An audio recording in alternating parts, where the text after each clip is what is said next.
நியூஸ்7 தமிழின் எக்ஸ்பிரஸ் நியூஸிற்கு உங்களை வரவேற்பது நான் மோகன்ராஜ்.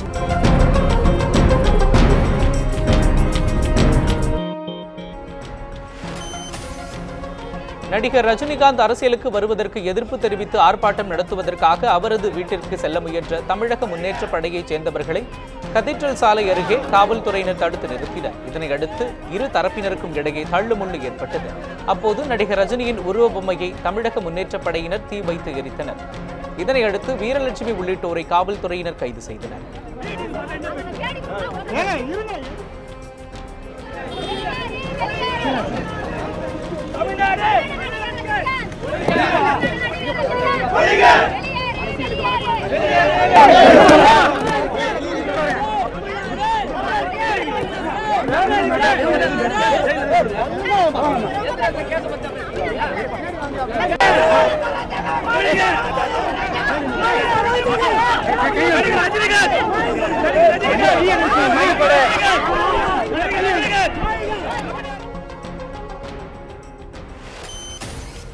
இதற்கிடையே தமிழக முன்னேற்ற படையைச் சேர்ந்தவர்களின் போராட்டத்தையொட்டி நடிகர் ரஜினிகாந்தின் வீட்டிற்கு போலீஸ் பாதுகாப்பு அளிக்கப்பட்டுள்ளது.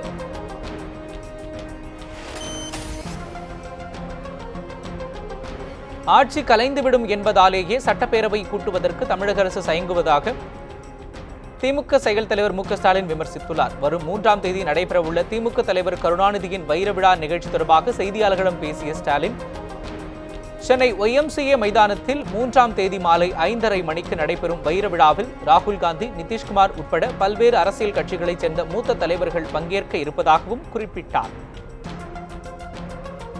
YMCA மைதானம் ராயப்பேட்டை பகுதியில் இருக்கக்கூடிய அந்த திடலில் வருகிற 3ஆம் தேதி மாலை 5 மணி அளவில் நடைபெறவிருக்கிறது. அந்த நிகழ்ச்சியில் இந்தியாவில் இருக்கக்கூடிய பல்வேறு மாநிலத்தினுடைய தலைவர்கள், முதலமைச்சர்கள்,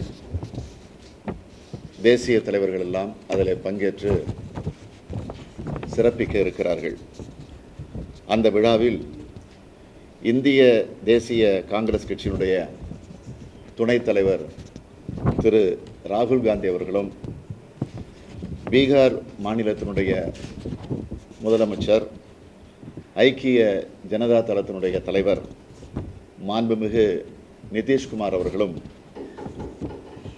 மார்க்சிய கம்யூனிஸ்ட் கட்சியினுடைய அகில இந்திய பொதுச் செயலாளர் திரு சீதாராம் யெச்சூரி MP அவர்களும், ஜம்மு காஷ்மீர் தேசிய மாநாட்டு கட்சியினுடைய தலைவர் திரு ஃபரூக் அப்துல்லா MP அவர்களும், ராஷ்டிரிய ஜனதா தளத்தினுடைய தலைவர் திரு லாலு பிரசாத் யாதவ் அவர்களும்,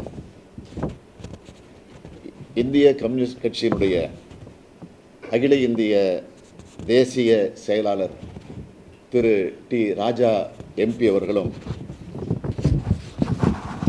தேசிய காங்கிரஸ் கட்சியினுடைய தலைவர் நிறுவனர் திரு சரத்பவார் MP அவர்களும், திரிணாமுல் காங்கிரஸ் மாநிலங்களவை குழுவினுடைய தலைவராக இருக்கக்கூடிய திரு டெரிக் ஒபராயன் MP அவர்களும், அகில இந்திய யூனியன் முஸ்லீம் லீக் கட்சியினுடைய தலைவர் பேராசிரியர் திரு KM காதர் மொய்தீன் அவர்களும், புதுச்சேரி மாநிலத்தினுடைய முதலமைச்சர் மாண்புமிகு திரு நாராயணசாமி அவர்களும் இந்த விழாவிலே பங்கேற்று உரையாற்ற இருக்கிறார்கள். தலைவர் கலைஞர் அவர்களை வாழ்த்தி பேச இருக்கிறார்கள் என்பதை மிகுந்த மகிழ்ச்சியோடு நான் தெரிவித்துக் கொள்ள விரும்புகிறேன்.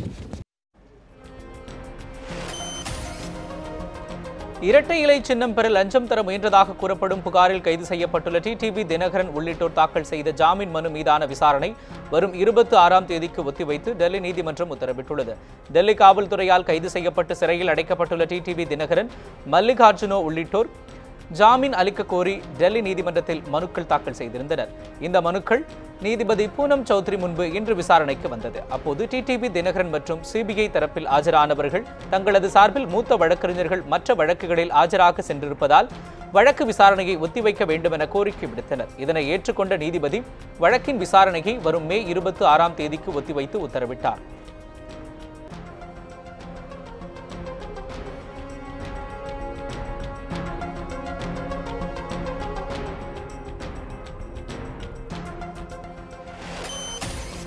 தமிழகத்தில் அடுத்த ஒரு வாரத்தில் பெரும்பாலான இடங்களில் மழை பெய்ய வாய்ப்பு உள்ளதாக சென்னை வானிலை ஆய்வு மையம் தெரிவித்துள்ளது. அடுத்த 2 நாட்களில் வெப்பத்தின் தாக்கம் குறையும் எனவும், தமிழகம் மற்றும் புதுவையின் ஒரு சில இடங்களில் வெப்பச்சலனம் காரணமாக பலத்த காற்றுடன் இடி மின்னலுடன் கூடிய மழை பெய்ய வாய்ப்பு உள்ளது எனவும் தெரிவிக்கப்பட்டுள்ளது. அதிகபட்சமாக சூளகிரியில் 4 சென்டிமீட்டர் மழை பதிவாகியுள்ளது. சென்னையை பொறுத்தவரை வானம் மேகமூட்டத்துடன் காணப்படும் எனவும், அதிகபட்ச வெப்பநிலையாக 40 டிகிரி செல்சியஸ் மற்றும் குறைந்தபட்ச வெப்பநிலையாக 30 டிகிரி செல்சியஸ் வெப்பம் பதிவாகும் என்றும் சென்னை வானிலை ஆய்வு மையம் தெரிவித்துள்ளது. நடிகர் ரஜினி அரசியலுக்கு வருவது பற்றி தங்களுக்கு கவலை இல்லை என தெரிவித்துள்ள தமிழக அமைச்சர் செல்லூர் ராஜு, நடிகர்கள் அரசியலுக்கு வருவதை மக்கள் ஏற்க மாட்டார்கள் என்றும் தெரிவித்துள்ளார். தமிழகத்தில் பருவமழை தவறாது பெய்ய வேண்டி மதுரை மீனாட்சி அம்மன் கோவிலில் வர்ண யாக பூஜை நடைபெற்றது. இந்த பூஜையில் தமிழக கூட்டுறவுத்துறை அமைச்சர் செல்லூர் ராஜு மற்றும் மதுரை மாநகர் மாவட்ட அதிமுகவினர் கலந்து கொண்டனர். பூஜை முடிந்தவுடன் செய்தியாளர்களை சந்தித்த அமைச்சர் செல்லூர் ராஜு, நடிகர்களை மக்கள் ஏற்க மாட்டார்கள் என்றும், நடிகர்களை மக்கள் மறந்து நீண்ட நாட்களாகிவிட்டன என்றும் தெரிவித்தார். தமிழகம் முழுவதும் நீர்நிலைகளை தூர்வார தமிழக அரசு 900 கோடி ரூபாயை ஒதுக்கியுள்ளதாக கூறிய செல்லூர் ராஜு, திமுக செயல் தலைவர் மு.க. ஸ்டாலின் கண்மாய்களை தூர்வார முயற்சிப்பது மக்களை ஏமாற்றும் நடவடிக்கை என விமர்சித்தார். நாட்டு மக்களுக்காக ஆட்சி செய்யக்கூடிய ஒரே இயக்கம் அண்ணா திமுக தான். எங்களுக்கு வேறவங்க கட்சி ஆரம்பிக்கிறாங்க, அவர் ஆரம்பிக்க போறார் என்பதை பற்றி கவலை இல்லை.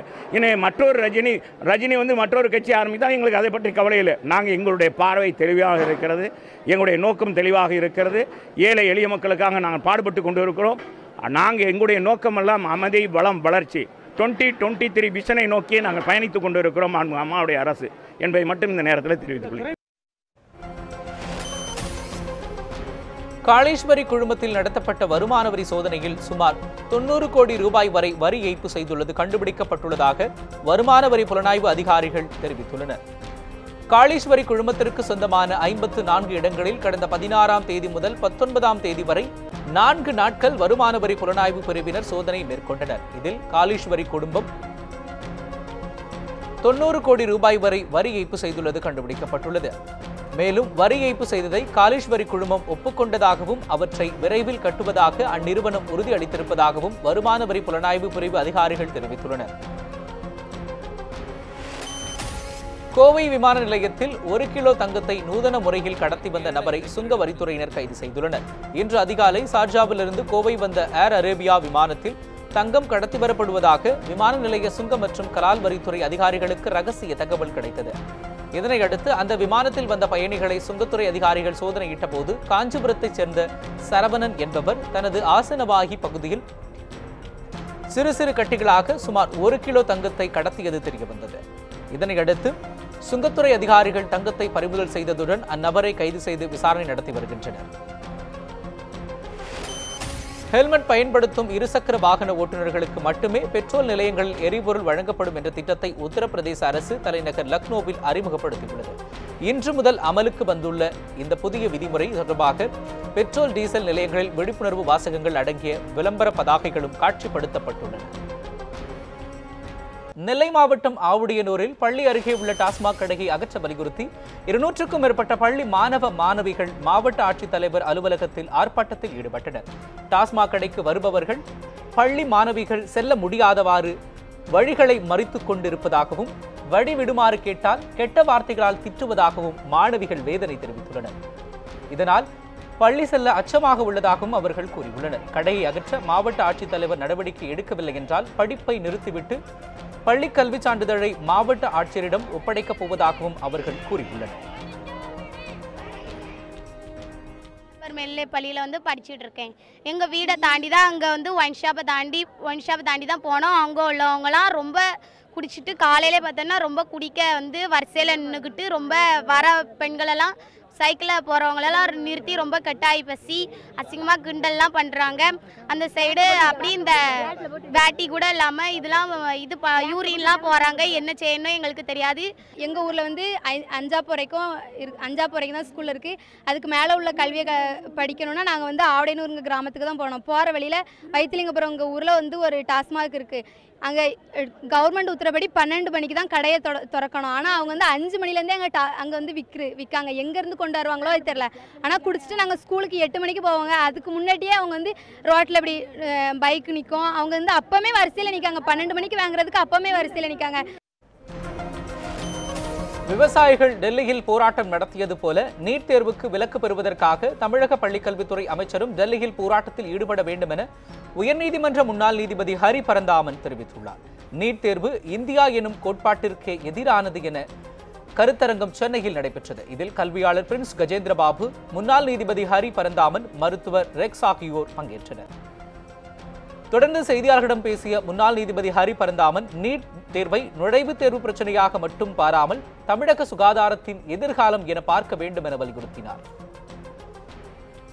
ஐயா கண்ணு மாதிரி டெல்லியில் உட்காருங்க, நீட் வர வரைக்கும் நாங்கள் வெளியில் போக மாட்டோன்னு சொல்லுங்க.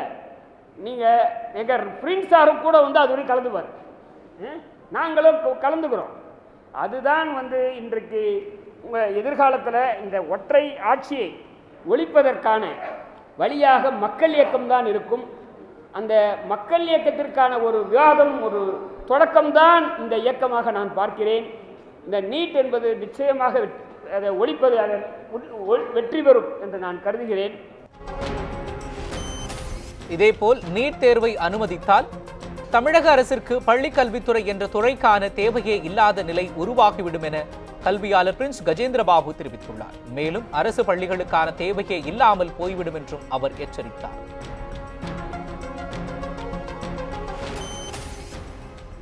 பன்னிரெண்டாம் வகுப்பு பொதுத் தேர்வு முறையில் மாற்றம் கொண்டுவர தமிழக அரசு முடிவு செய்துள்ளது. அனைத்து பாடங்களுக்கும் மதிப்பெண்களை 200 100 குறைக்க பள்ளிக்கல்வித்துறை முடிவு செய்துள்ளதாக தகவல்கள் வெளியாகியுள்ளது. இதன் மூலம் மொத்த மதிப்பெண்கள் 1200 600 மதிப்பெண்களாக குறைய இருக்கிறது.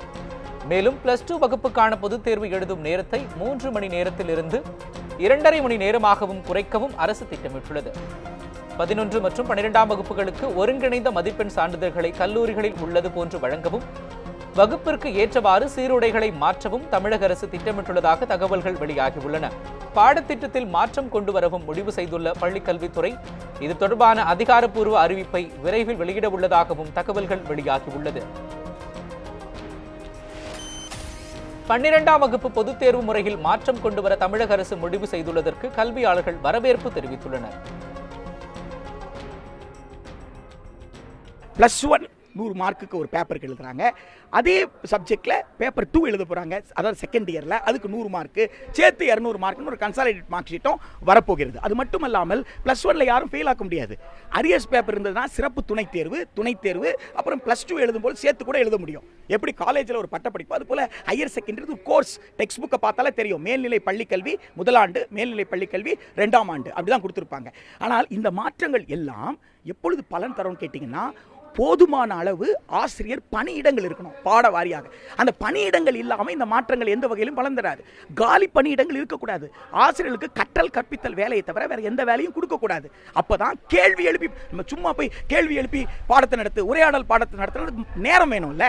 அப்போ முழுமையாக 200 நாள் 225 நாள் ஒரு ஆண்டில் 365 நாள் இருக்கிற நாளில் 200 நாள் 225 நாள் வகுப்பறைக்குள்ள ஒரு ஆசிரியர் இல்லாமல் போனால் எப்படி அது சாத்தியம்? இத்துடன் இந்த செய்தி அறிக்கை நிறைவு பெறுகின்றது. அண்மை செய்திகளுக்கு தொடர்ந்து பாருங்கள் நியூஸ் 7 தமிழை.